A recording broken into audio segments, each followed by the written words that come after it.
tremendous championship Saturday. And we have a confetti jar around here. Championship games that yours truly has covered. I like to surround myself with champions. I like to surround myself with dubs. Maybe one day this will be multicolored, not just SEC championships and black and red. Not that I don't love the market that started me and the market that I will always stay true to and be in, but I like to keep them champions around me. So there we go. We added to the championship confetti pool today in championship games that we had covered, and what a tremendous one it was yesterday in the SEC championship game. We will start with there, but I will start first by asking you to go ahead and hit that thumbs up button, like, subscribe, rate, review. I know the algorithm will put us in front of a bunch of new people today. I want to make sure those new people leave entertained first and foremost, but subscribe to this network as well. Okay, so fire off in there, fire off in that chat. Have a great time in here with a bunch of fandomed people, it seems, in those comments there today. So glad to have you guys. Let's start in the SEC championship game. Let's make you wait no longer, right? The rematch of these two Titans, this time with an SEC title on the line. There's a famous, or it's maybe not famous, to me it always sticks in my mind, ain't shit changed but the name on the mail. It's a line from T.I. from back in the early or mid-aughts, right? Ain't nothing changed in that one but the score. Ain't nothing changed in that football game on tape but the score at the end of it. 30-15 was a flat-out lie in that first football game. You see 45 points on the board. If you looked at it right there, you're like, ooh, Georgia doubled them up. Scored 30 points. Man, bunch of good offense in that football game the first time around. Them two defenses on tape was scrapping, punching dudes in the mouth, both sides of the ball. Texas's defensive line is real, has been real all year long. They have earned the right to be named the number one defense in college football. Statistically, on tape, on film, the way they play, that is one of the, if not the best defense in college football. Two elite defenses going at it. I knew it was going to be that. I told y'all all week last week, the score prediction, 20-17. 20-17, rock fight. These two defenses going to go at it. Whichever offense can limit turnovers and just try to create a run game will win this football game. Guess what? Georgia won the rushing battle. Georgia won the turnover battle. Georgia won the football game, but it was far more deeper than that and far more layered than that. Texas is a big, fast, and physical football team. Everything about that going into that was known. We knew that going in. We confirmed that coming out of that. And as much as we have talked about their new purchases lately on the recruitment trail on this network, right, as early National Signing Day wrapped up, as much as we have talked about NIL and all that stuff with Texas and their recruiting class this last year, that's player acquisition, and I love player acquisition. Player acquisition is uber important in this sport. If you don't got dudes, you ain't getting rings, no doubt. But player acquisition is part one. Player retention is the other. We just got done talking about that defensive line, guys. That defensive line is filled. Take Bill Norton out. He just showed up. Shout out to DJ Bill Norton. Take Bill Norton out. He just showed up from Arizona by way of Georgia in the transfer portal. But if you look at those dudes in the middle, 88, 95, all of them, all those 6'5", 315-pound dudes, those are seniors. Those are 3-4 year guys. And guess what? They've been sitting. You know why? Because last year they had two first-round caliber football players in Murphy and Sweat that played most of the snaps. So all these dudes, these 5 stars, high caliber football players, that it was hard to get into Texas in the first place, hard to keep them in the second place, right? These dudes stayed on the roster, and they're ballers. They're going to play on Sundays, and they're big, fast, physical, and their retention strategies are just as important right now in Texas as their acquisition strategies, right? I think there are a lot of teams out here that are really good at buying players. There's a lot of them, but there's not a lot of teams that are out here really good at keeping players, right? You can't buy culture, all that shit, all the cliche stuff we talk about. It's true. You cannot buy culture. Texas has not bought it, right? You say what you want about player acquisition, right? Buying players. You got to keep them in. Texas has done a tremendous job keeping football players on that roster that are paying dividends right now for those guys in this team or on this team, right? Interior defensive line filled with old heads. Texas has made just made way too many mistakes in that football game, in that kind of football game. And I know we got a lot of fans listening today, but most of you guys are SEC football fans, and you're all too familiar with the way that game goes, right? And if you aren't, let me break it down for you. If you're somebody new to Southeastern Conference championship games, let me break it down for you. It goes one of two ways in that one. A steam engine rolls and just absolutely whips the shit out of the other one, all right? Either that happens or two steam engines collide. I mean, look at the history. The steam engine rolls. 2022 UGA over LSU. 2019 inverse, LSU over Georgia. 2017, UGA beats the hell out of Auburn in a rematch. Kerryon Johnson banged up. 2016, Bama over Florida, boat races them. The other engine, or the other style, right? Two steam engines colliding head first, okay? The last two SEC champions, or SEC championship games, and then Alabama, Georgia 2021, and Bama, Florida in 2020. Absolute wars. All various different styles, right? There's a 41-34 in there. There's a 55-50 in there. There's a 22-16, whatever the hell it was yesterday. There's one of those in there. But those are two styles of football games in this championship, right? In this conference. One of these dudes, absolute alpha, been running through the league anyways, fitting to run through your ass on championship Saturday. Or, wow, Titans, clash, boom, right? There's no in-between in this football game, and we got the latter. We got two steam engines rolling into one another on Saturday afternoon in that football game. And here's the deal. For you Texas fans, and I'm not belittling you, I'm trying to educate you about this conference, okay? Because if you think I'm a homer, Georgia, I just explained to you, Georgia's been on the other end of this second style of football game way too often. So I know, having talked to the fan base, having listened to them, having analyzed these football games, there's one thing, there's a way you lose these football games, right? In the second style, when two steam engines collide, throw the box score out. The yardage matters. It doesn't in this one. It doesn't in this style of football game. When two Titans clash and they're playing good defense, it's a game of moments and it's a game of opportunities in the box. Once you get in the red zone, if you don't punch it in, you will lose, okay? Especially if you turn the football over, all right? It's last mistake. It's biggest moments. It's making the play. Yeah, okay, yardage totals, cool. Throw them out. Throw them out, especially when you start your football game this way, Texas. You're marching the football. Marching the football, 8 plays, first drive into red zone, interception, okay? Your second and third drives go for a collective 23 plays to the UGA 24 and 23-yard lines. You settle for a field goal. Your fourth drive of the football game, you're moving it, baby. Moving it down the field. 8th play of the drive, got to settle for a field goal, miss it.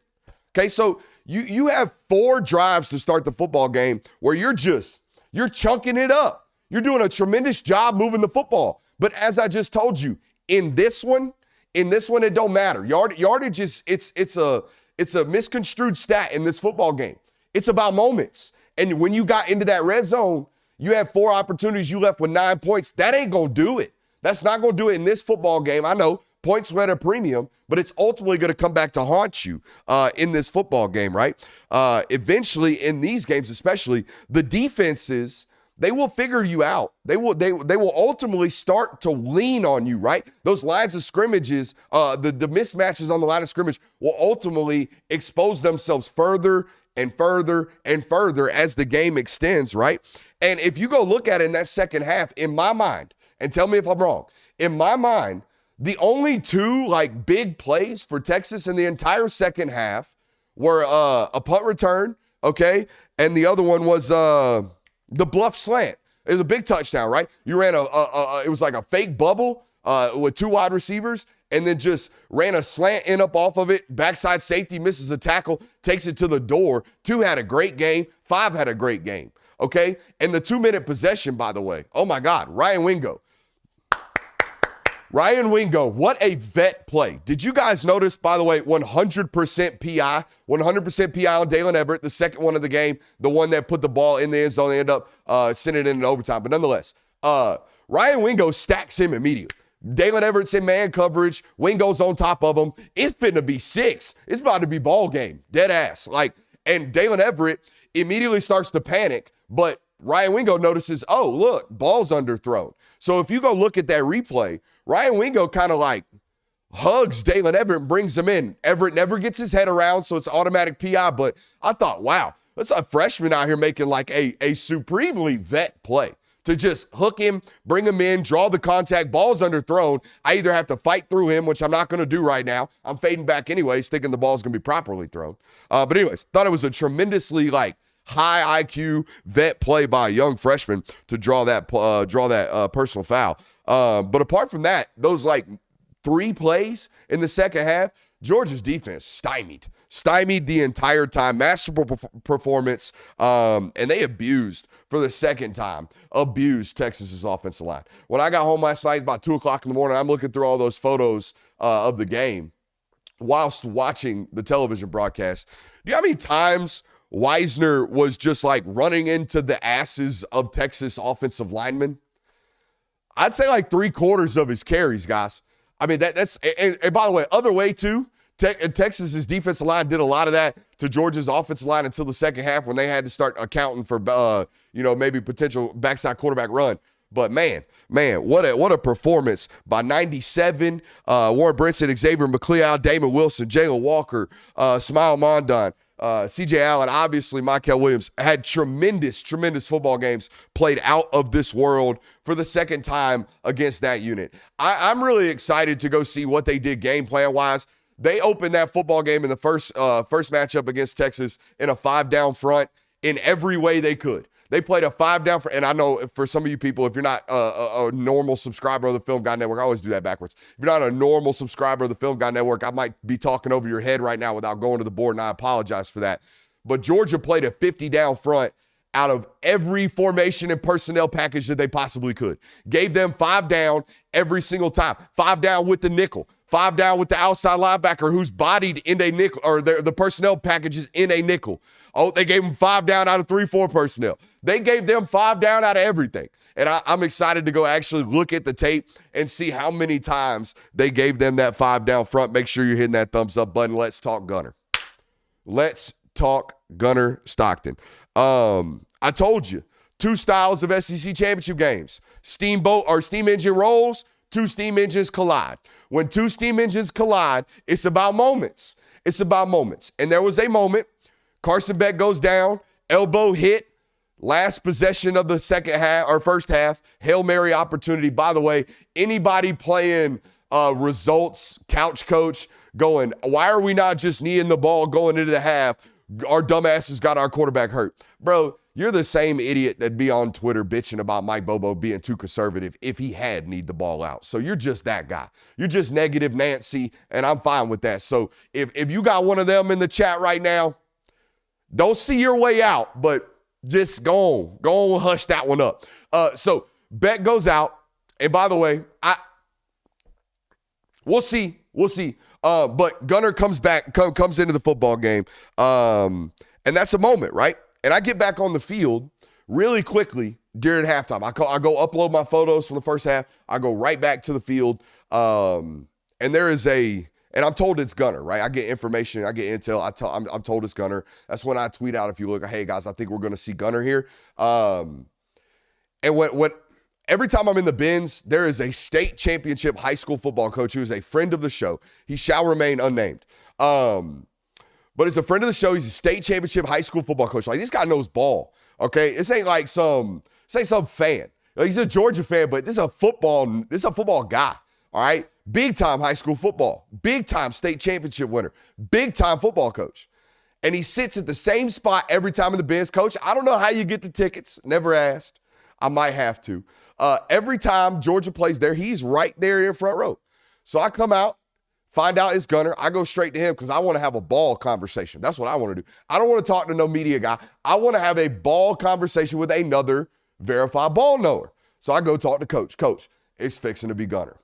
And the first thing he says to me, he pulls me, he kind of does this one, and he says, you know why I've always loved Gunner Stockton? And he's talking to me as a Georgia fan and a ball knower, but a Georgia fan first. He goes, you know why I've always loved Gunner Stockton? I love Gunner Stockton, and I've always believed if it ever were to be him that he's going to win. And do you know why? And I say, why, Coach? He goes, because it means something to him to wear that logo.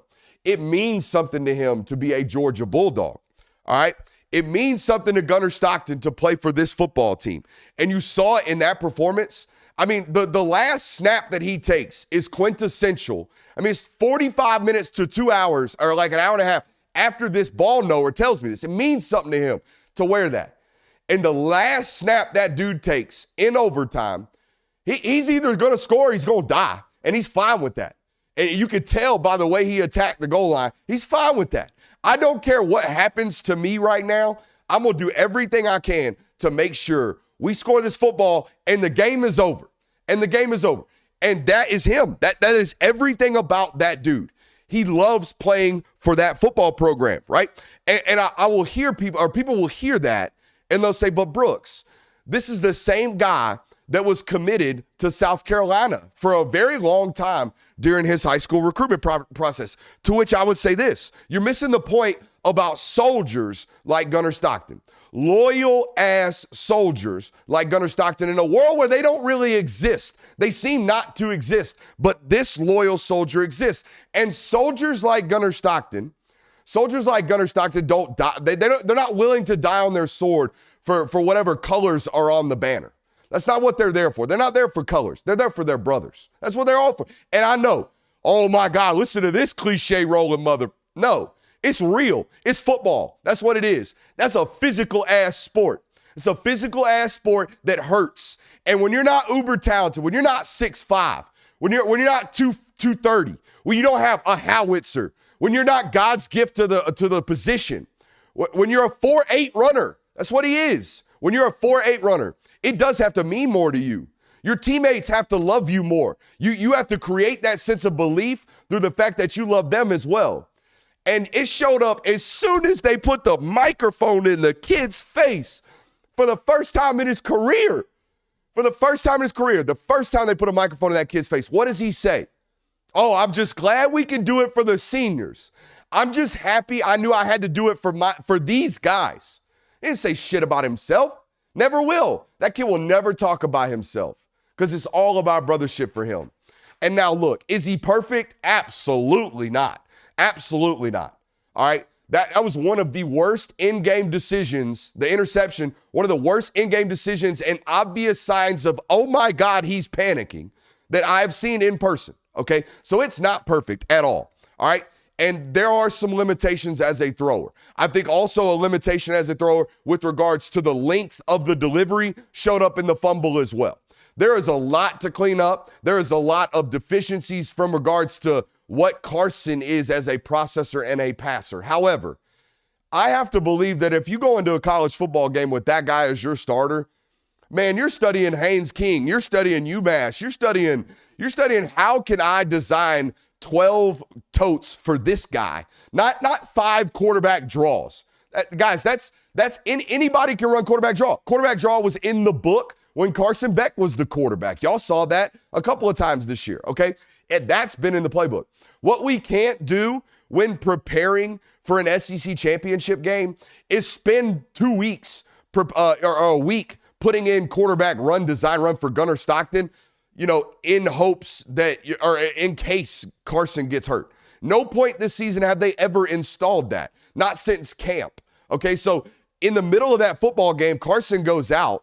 If anybody's expecting quarterback counter read or some mystical design quarterback run, getting an empty run, a jet quarterback read, or doing anything fun or creative with the quarterback, at that point in the game, you're asking way too much of everybody. All right, so at that point, it's about surviving, finding ways to win. And that's exactly what they did. Etienne's long run in that football game, massive. Obviously, Gunner's legs in the first scoring drive of the second half, absolutely massive. What a football game to watch and to be a part of as a media guy covering that one. Quick notes in this one before we move on. Holy hell, the huevos on Kirby Smart. My God. Now, I asked him about it after the football game, like, bro, run it. I think at the time it's 13-13, 5.5 minutes left. Everybody got timeouts. They got the Mo. They're moving the ball. Uncle Mo done flipped on the other side with Texas, even though it was on the Georgia sideline for felt like 3 quarters. Uncle Mo over there with the Longhorns hanging out. Ball's on your own 30, 4th and 3. By the way, backup punter back there, all right? And you call a fake punt on your own 30, tied up 13-13. I realistically believe that shit might have been ball game if they don't get that. If they don't get that, Texas gets the ball.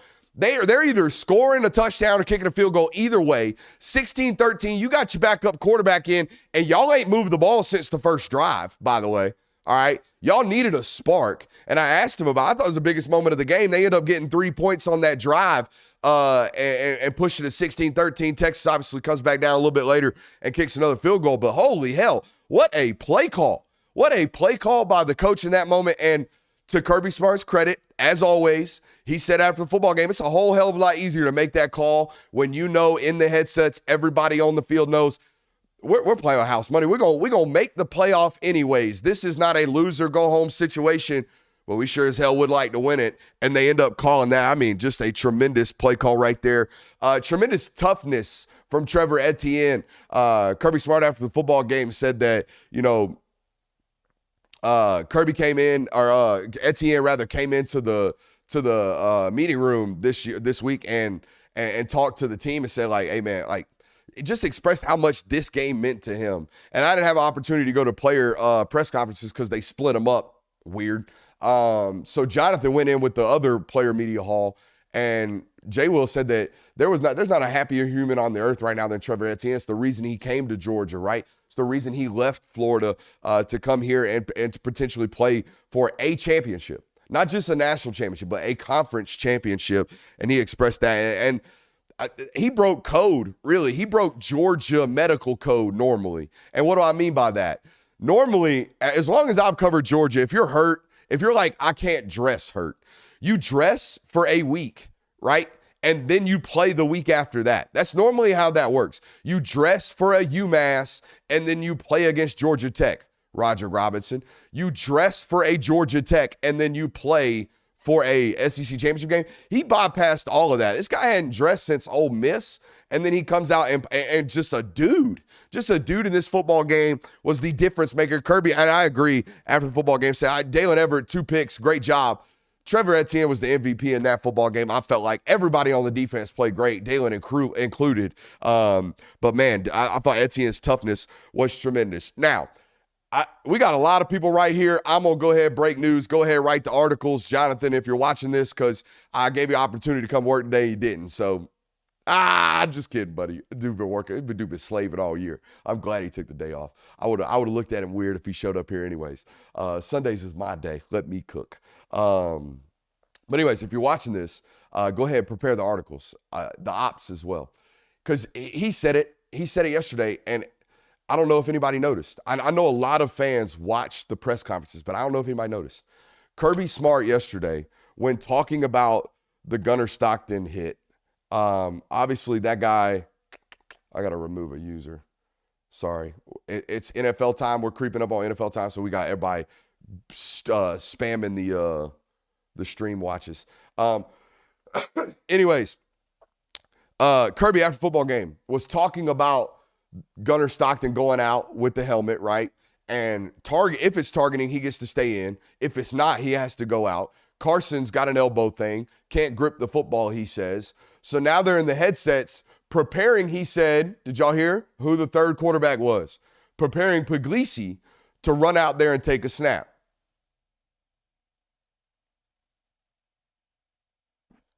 Where's Jaden Rashada?